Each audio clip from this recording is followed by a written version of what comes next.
Hello, my friend. Welcome back to the Mindset Check podcast. I'm your host, Misha McKittrick. This is a podcast where we believe that as you take time for a mindset check, you have more power than you think you do. And where we also believe that as you take care of yourself, that truly unlocks and allows the people around you to know who you really are, to know that vibrant and amazing person that's always inside there, but that sometimes gets covered up, by the things and the events and the stress and the other emotions and whatever else it is that's a combination of what's happening in our life. That's what we're going to talk about today. I'm excited to jump in with you. For those of you that are new with us, this podcast is a podcast where we are walking through a chronological life story.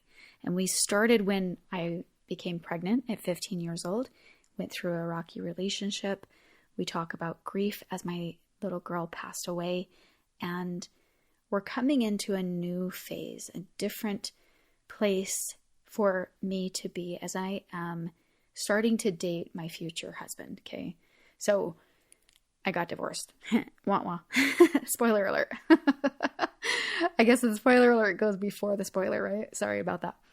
Anyway, right now in the podcast, I'm starting to date after having been divorced. How about that? So if you're interested in the previous story, go start from episode 1. And if you want to just join us for today, we love it. Welcome. We're so glad that you're here.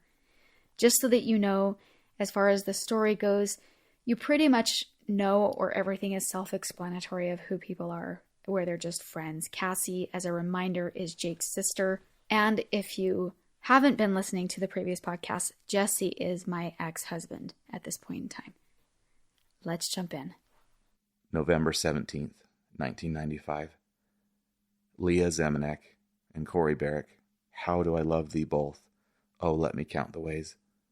I've known Leah forever. She's been one of Cassie's best friends since I was like 8 or 9. She lived a few houses away. She has always been a favorite. Such a bubbly and fun personality. She's been like Cassie, always had my back and made me feel included. Corey's been one of my best friends since middle school. He told me Leah now lives in an apartment just a few doors down from his house, not far from Cedar High. If you ever want to know how to make a high schooler feel cool, be in college, and make some youngsters like me feel welcome to hang out anytime, starting to feel grown up. Now I stop in all the time, and she doesn't even care if she's not even there. I've been taking advantage of this. Sometimes I just relax by myself on the couch in between stuff. But to say the story is getting better is the world's biggest understatement.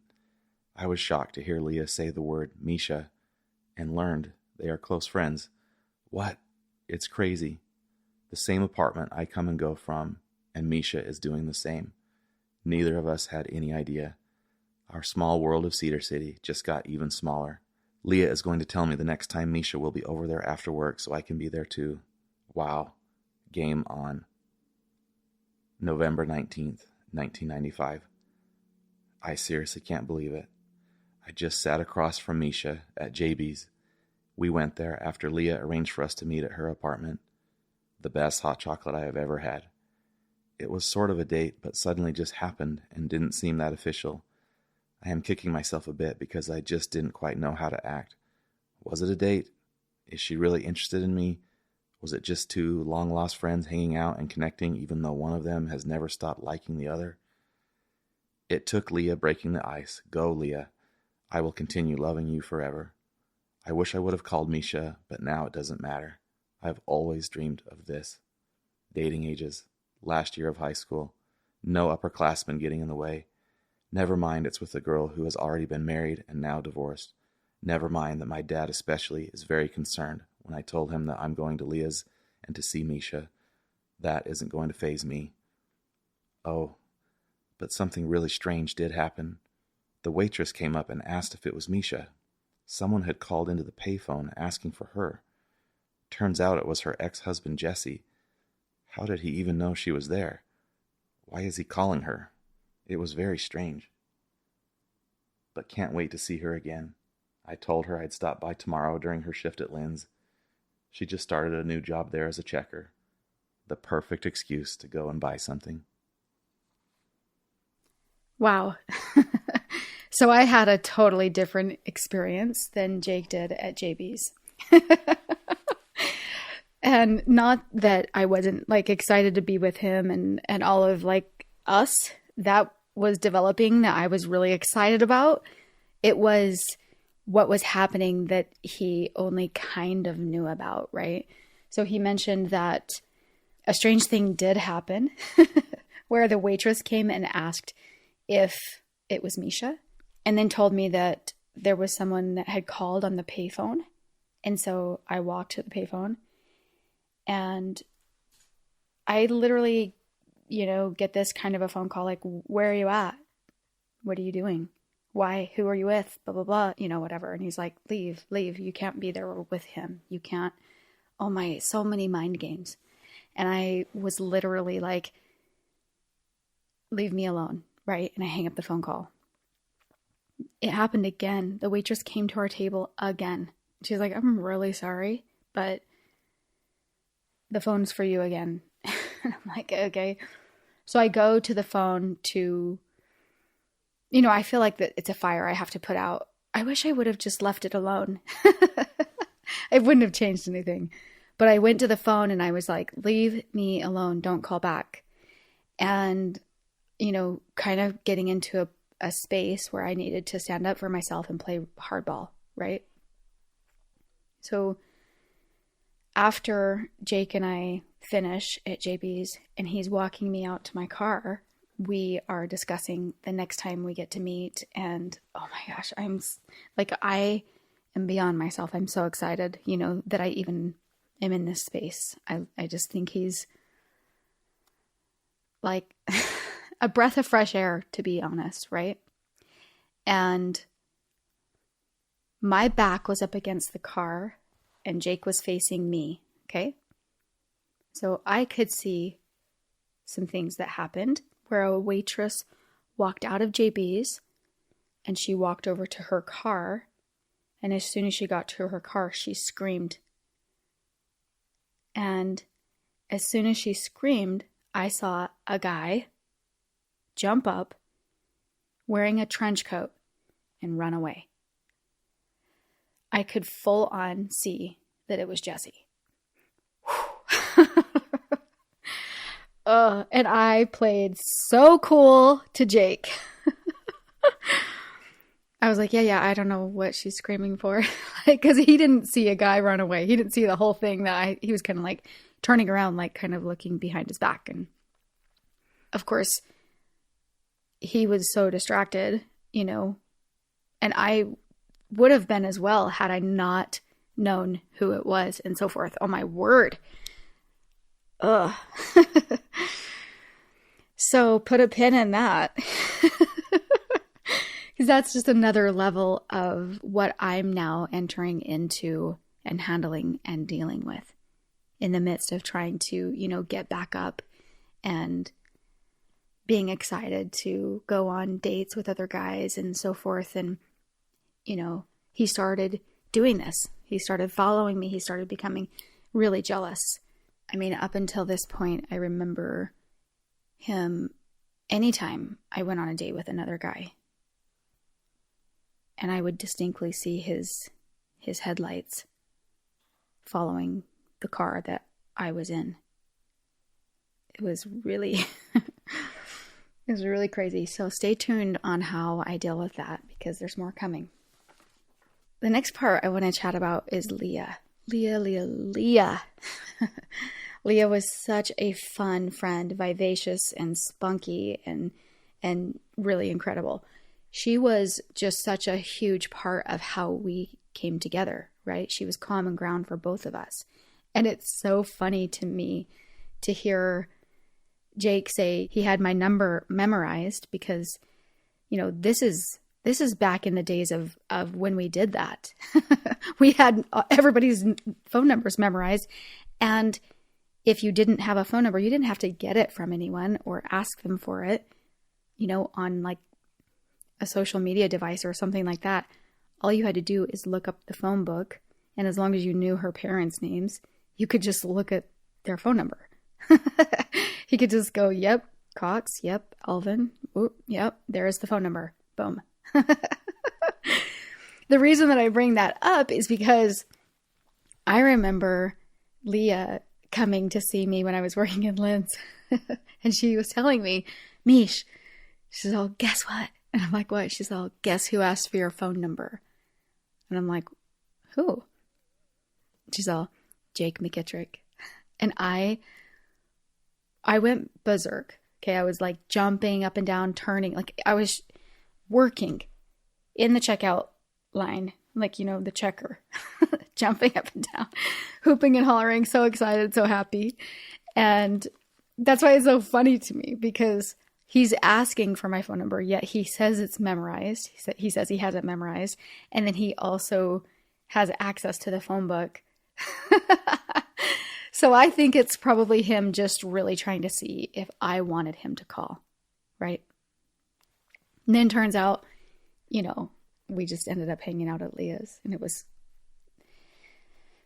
awesome. It was so fun. And yeah, it was that first night. And then he said, hey, let's run to JB's together. And we did. And then Jesse, holy. I want to jump into Leah. I want to talk with you about my friend Leah. And I want to describe to you who she is, the fun that we had, and where things are at now. She was the kind of person that, you know, when my alternator died in my car, there was not a funnier experience. Like, it was hilarious. As everything started to like kind of die as we were driving, we were dying laughing. When she moved in with me in Arizona, we were moving a huge king mattress into my apartment and where she was moving into. And we were trying to like wrangle this thing by ourselves, and we would just die laughing, so much so that we would be like dropping the mattress, and the other person would be like, pick it up. And then they couldn't even say it because they started laughing so hard at the other person because they were laughing. It was so hilarious. And in the middle of that, it started to rain and we had nothing left. We just sat down put the mattress down, like probably just dropped it. We were laughing so hard. Leah was this kind of friend.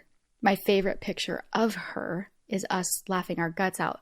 And that's saying something when we didn't have pictures back then like we have them now. Now we take tons and tons of pictures. If you happened to get a picture of the two of you like laughing your guts out, but it just goes to show of how much we had a lot of fun together. And my sweet friend Leah, we just barely attended her funeral a couple of weeks ago. And she passed away from alcoholism. And it was, for me, a really hard experience because, my brain started to quickly catalog experiences and things that had happened and how she got to the point where she was at. And without going into a ton of detail about her life, there were some major shifts that happened. Like, we were pretty in alignment, and she came to live with me, and we were starting to make different choices and actually live a different life. And if I could go back right there at that point, man, that's where I wish, knowing what I know now, that I could offer love and like help in a different way that I didn't know then. Then what I knew is I didn't want to do what Leah was up to. I didn't want to, she was really falling into depression and she was starting to, stay in the house a lot.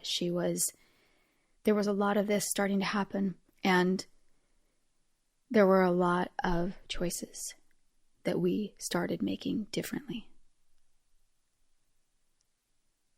And, that happens in life. That happens sometimes. we drift away. Even though Leah and I always stayed close, like we were always friends, like we never left on a bad term or anything like that. But it was really sad to me every single time that I saw her.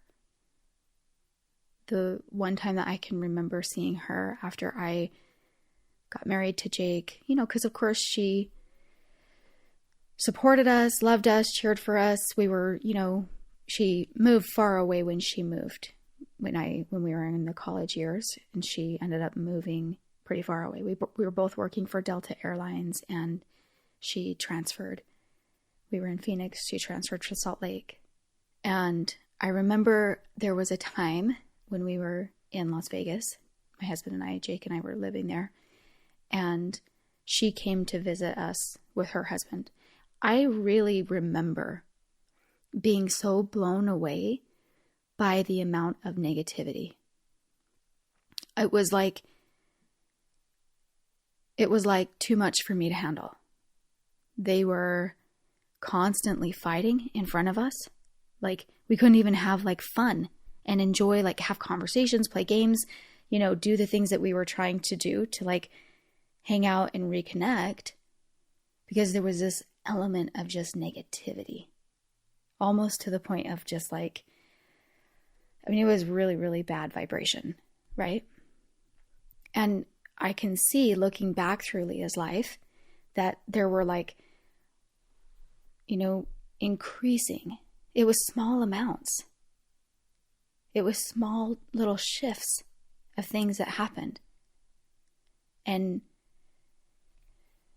she had become so addicted to alcoholism that my husband Jake made a comment. When we were talking and we talked a lot, like through her funeral and different things, because we realized they had an open mic at the funeral, and we just realized that the Leah that we knew and that we described and that we shared our favorite memories about,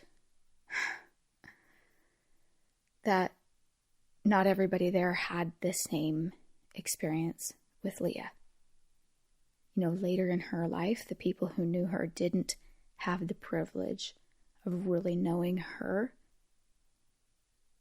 like her true self. She struggled with addiction and mental health issues, and they didn't get the best version of her. And so the whole idea in my mind is like, wow, if I could go back to a time where I knew it was like a time to pivot for her and like help her. Obviously, people choose their path. But I have things in my life that I didn't know not to do it that way. If I could have gone back with what I know now and like coach myself, if I could just go back, I just made a post on Instagram, like if I could go back and help myself see that my vibration mattered more in my relationship than the conversation that I was trying to have, that was trying to like help my husband step into something else. It was actually just beating him up, and I didn't know. So I'm sure that as you're like, that was pretty vague, but I'm still like hoping that this brings up for you. You didn't know. There were times in your life where you didn't know.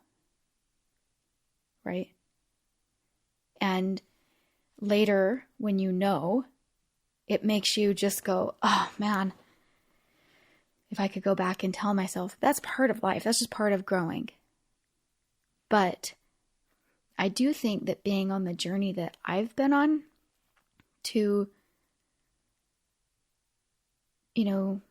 I think a big part of my journey has come because of my husband, Jake's struggle with his anxiety, okay, which we'll get more into all of this. But that's where I started really researching the brain and started to kind of geek out on how we train ourselves and how our body becomes addicted to these negative emotions. And then it continues to create experiences where we can feel these intense feelings because the chemicals of negative emotions are very strong and we become addicted to them, right? I wish I would have known about that cycle to teach Leah. I am bringing this to you to help you see, to help you understand, or to look at more clearly if there are things in your life that are not allowing people to really know you as who you really are. There's the stress of our daily life and overwhelm, and that can certainly make us a different person than who we really are. I can remember being with at my grandma's house when I was growing up, and we lived in the same town as my grandma, and so I knew her differently than my cousins knew her, because when they all came to town, she got stressed, she got overwhelmed, and they knew her as super uptight and really high strung and just don't get in grandma's way kind of a thing. We knew that. Go play, but the moment that grandma starts straighten up. And it was a sad thing because my cousins didn't know her the way I knew her in general. The person I knew my grandma as was a person who kept her peace and her state, and she always brought me interesting and different things to do during the day, because I would spend days at her house during the summer, and they felt like long days sometimes, at grandma's house, and she would help us find interesting things to do. As silly as it sounds, my grandma had she had a whole bowl of buttons, and we would just take them out and play with them. We would find she had some that were really fancy, these really fancy buttons that were in the shape of high heels and maybe a handkerchief, and I can't really remember, but I remember it was we tried to find the fancy ones, and we just played with buttons. Another random thing that she did is she gave me a salt and pepper shaker that her son brought her back from New York, and she said, "Mish, can you take this apart and clean it?" And I had to unscrew tiny little screws and screw little parts of it off and really clean it well. And that was totally up my alley. I thought that was fun. I think that's funny that my kids would just roll their eyes at me and it would be a job for them. And my grandma had a way of delivering that to me that was fun. And my cousins came along, and there was a lot of people at my grandma's house all at once, and kids running everywhere and all the things. And that's where she lost that state. So practicing, how do we keep our state? How do we keep our state, and how do we allow it to affect who we are no matter what happens around us? That's really our job, is to figure out our state inside. Because we slip into things like stress, overwhelm, self-doubt, just anything that daily life brings you, all the curveballs of life. And sometimes it really just looks like the masks or the roles that we play that aren't really us, where we suppress our true nature because we're trying to meet external standards. And that's all part of us also keeping our state of loving ourselves. And when you keep your state, that's not even something you have to think about. When you keep your state. And so I want to talk to you about what that really, really means to keep your state. I love that Jace Meyer said, "You cannot have a positive life and a negative mind." And I love this story or example by Warren Buffett. And he put this in his book. And he shared how it was like a fable where a genie appeared to him at age 16 and offered him the car of his choice. And if he decided to take the genie's offer, then the genie told Warren that there was a catch. That if you take this dream car, which you can choose anything you want, it would have to last a lifetime, because it would be the last car that you would ever own. And so in the fable, he understands the predicament. And he says, okay, I'll be sure to read the manual at least 5 times. And I'll always keep my car in the garage. And I'll fix even the smallest of scratches ASAP to protect it from rusting. I would baby that car because it would have to last a lifetime. And he goes on to relay that this is what the business of life is. That there are actually 2 things that we should never neglect: our mind and our body. He says you only get one mind and one body, and it's got to last a lifetime. Now, it's very easy to let them ride for many years. But if you don't take care of that mind and body, they'll be a wreck 40 years later, just like the car would be. It's what you do right now, today, that determines how your mind and body will operate 10, 20, and 30 years from now. It's interesting to me to think about the very best way that you can be yourself is to take care of yourself so that you can be yourself. To take care of this state that I'm referring to, this idea of your well-being, or, if you get a little dent, that we take care of it as soon as we can so that it doesn't rust. We sometimes think that we can sweep things under the rug, right? But they're never really gone.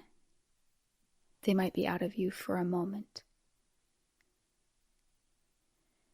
I was talking to my youngest today, and we were talking about how to show up with integrity in life, and how important it was to be able to look at the reflection of yourself in the mirror at the end of the day and to be proud of who you are, to stay in a state where you are integral.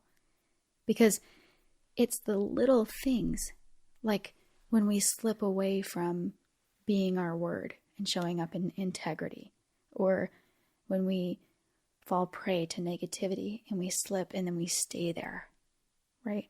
Or what's more is the big, huge, stressful things of life happen and we slip and fall into anxiety and stress. And then we become addicted to these feelings because we don't know how to pull ourselves out. Louise Hay says, every thought we think is creating our future. And you know what thought I love? I love the thought that if you're to sit back and look at each human being, you would say, the only difference between that person and that person is the thoughts they're thinking, right? And I get it. Some people were born with disadvantages, okay? Or things that are different that make that person truly different. I'm not even talking about that. I'm just talking about like a normal person, and person A achieves a ton in life. Whether that achievement is outward or inward or however you want to look at it. The point is I'm just trying to make a point that the difference is the way that we think. And we don't know that we can think a different way because we've been given a thought pattern and way, and most of the time throughout our whole life, we think the same thoughts until we learn to create a different environment, until we learn that we actually can influence the thoughts that are on repeat. And we do this by influencing our subconscious mind and inviting new thoughts every day. And something that's really interesting about that is, we can get into manifesting and we can get into creating your life. And, a lot of that's what we do in the Power Up course. It's amazing. But we also realize that we have to kind of like clear the way for those things to happen, which has to do with keeping our state. We have to keep our vibration high if we want to change our life. It's difficult to live in a negative, low vibration or in those negative, low level feelings. And it's hard to create from there, let alone, you can't bring about what you're trying to bring forward when you hang out there. And our thoughts also kind of cross over the line when you think about how much your thoughts and the thoughts that are on repeat are actually influencing your state. So Louise Hay said, "You've been criticizing yourself for years and it hasn't worked. Try approving of yourself and see what happens." I know that it can be hard, but I also know that you can change your thoughts. I know that the best way to do that is to be aware of your vibration, to be aware of what are you participating in every single day that is affecting your state, your inner state, right? Your heart, your mind, your body, every single thing that you consume, every place you go, every person you interact with, and the thoughts that you have, those are all things that affect your vibration. And if you read the news always, and that's all you read, man, that's low level. Because, the sadness that can come along with the things that are being reported. Well, what about some happy news? What about reading that? What about at least trying to balance it out? But the truth is just being able to sit down and say, what's your Amazon rating? What's the average of the things that you are participating in? How are they making you feel?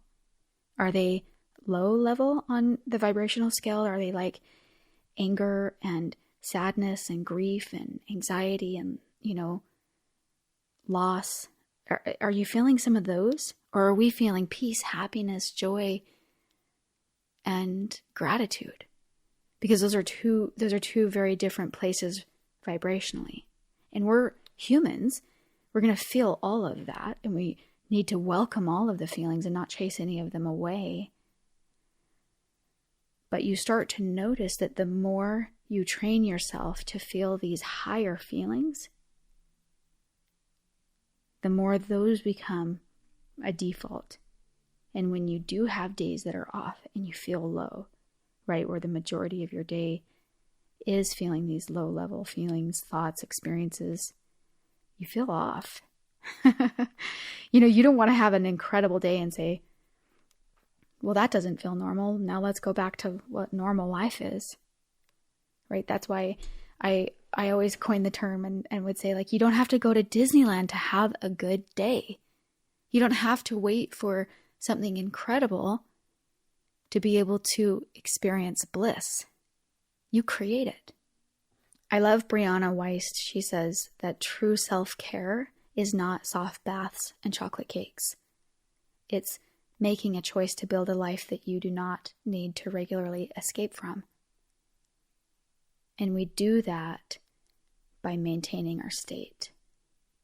Okay. So, I talk a lot about heart coherence, and this is why, because I think it's such a contributor to that average Amazon rating. I talk about our state being an average, the way that on Amazon that you have a rating of stars, and your average rating might be 3, or your average rating might be 5 or whatever. So taking a look at your days and saying, what is your average? Are you on average, like if you were just to rate yourself feeling low to high, are you experiencing 1-star days or 5-star days? Because we can create whatever we want. And you might say to me, but Mish, you don't know. You don't know who I live with. You don't know what I'm up against. You don't know the stress. You don't know the money I don't have, or you don't know my trials, or you don't know. And I'll say, what I do know is that even in the midst of all of those things, you have the ability to feel. You have the ability to check into good things. You have the ability, and every single time you do that, you affect what that situation is. Because when we get the inside right, the outside around us falls into place in the coolest, beautiful ways. Because my friends, when you are living high vibration and you try to manifest something with a high vibration, when you're living with that 5-star Amazon average rating, not saying you don't have 1 star sometimes, that's okay. But when you're living high vibration and you want to manifest something, it so easily happens. It so easily comes into play. And so let's go back to talking about heart coherence, just because I brought it up a bit ago and we didn't finish the thought about heart coherence.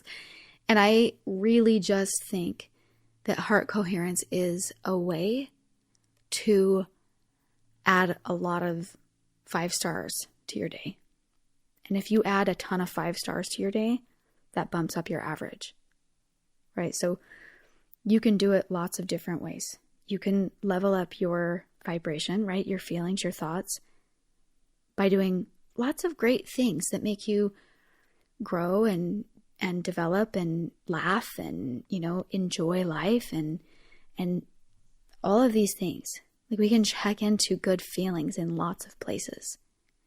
But I kind of feel like that for every joke I laugh at and every minute in heart coherence, and you do need a great mix of both. But my time in heart coherence to me is worth more. I promise you. It's like 5 stars to 1 star for the same amount of time that I spent, right? Deposited in the bank. And the reason why is because our heart has the ability to generate energy in our body. There's a way that our heart communicates when we're in heart coherence. You can't be in heart coherence without feeling, okay?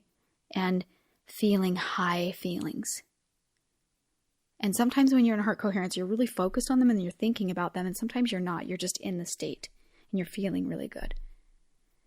But what helps you get there the most is by contemplating gratitude and happiness and appreciation, care, that type of thing. That's what really helps you drop in to then be able to get into this state.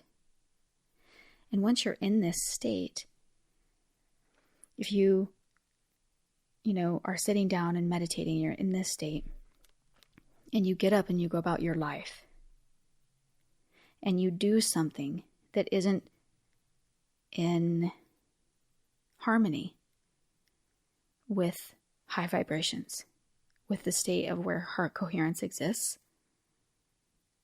it feels off. It feels yucky. And so you're resetting this barometer, so to say, right? Of what's okay in your life and what's not. Like if I fell into something really negative and some really negative thoughts, that would feel off to me if I was in a consistent state where I was checking into heart coherence on the daily. Does that make sense? If I was suddenly in a position where I was presented with, maybe there's a family situation and there's drama, it's going to feel off to me if I'm at this state that feels so good. And I'm going to do what I can to figure out how I can hold love in that space instead. And it's a different way of operating. So ultimately, I just wish so badly that I could go back to Leah and say, honey, you have more power than you think you do. You have more power to come out of these negative states than you think you do. You have more power than to turn to the alcohol, to numb it.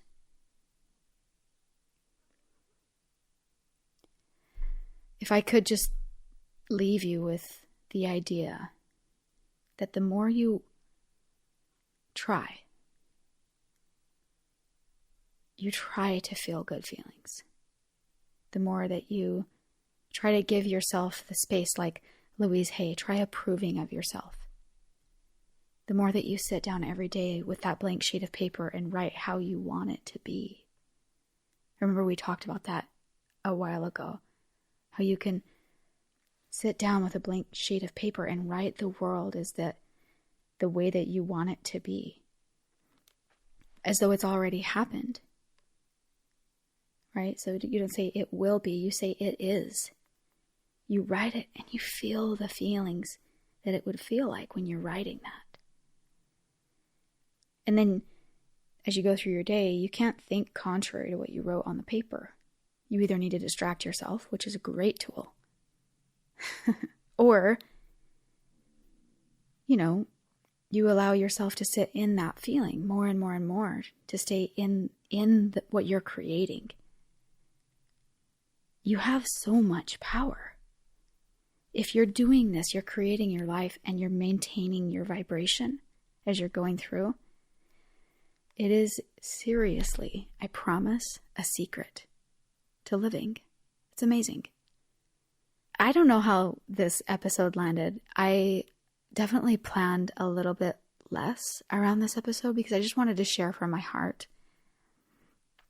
But I want to know where you're at with heart coherence. I want to know what are your questions, with what you've heard me share so far?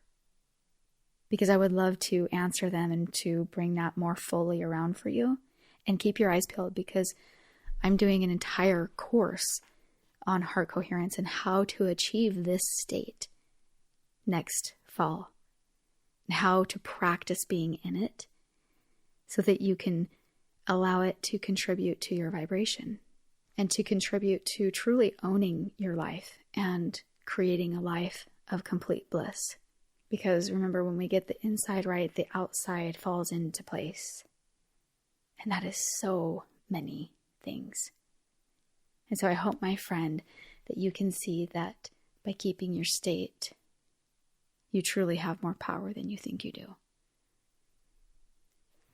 Hope you loved today's episode. If you have any comments or questions about heart coherence, like I had mentioned, go ahead and email me at hello@myfriendmisha.com, or you can reach out to me on Instagram or Facebook, both at My Friend Misha. That's MESHA.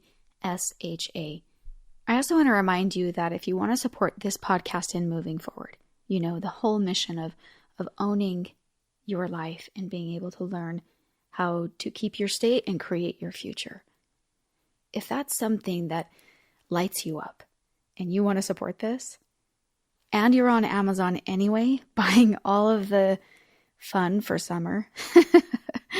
I love my Amazon influencers that I follow. P.S.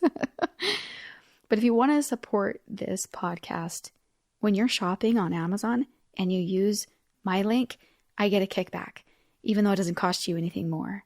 So when you shop, instead of typing just Amazon.com, it's as easy and as simple as typing Amazon.com/shop/myfriendmisha. And thank you so much for those of you who make that a regular part of your practice. And just as we finish up here today, I just want to remind you to treat your one vehicle, right? with top priority. Because a lot of the times when we get out of sync and we're not putting ourselves as a priority, it's because our vibration is actually low. And so if we just spend a little bit of time and raise our vibration, then all of a sudden things work out, right? Like I'm talking about on the outside, because we're getting the inside right. I love you so much. Thank you for allowing me to be part of your journey today. Until next time, my friend.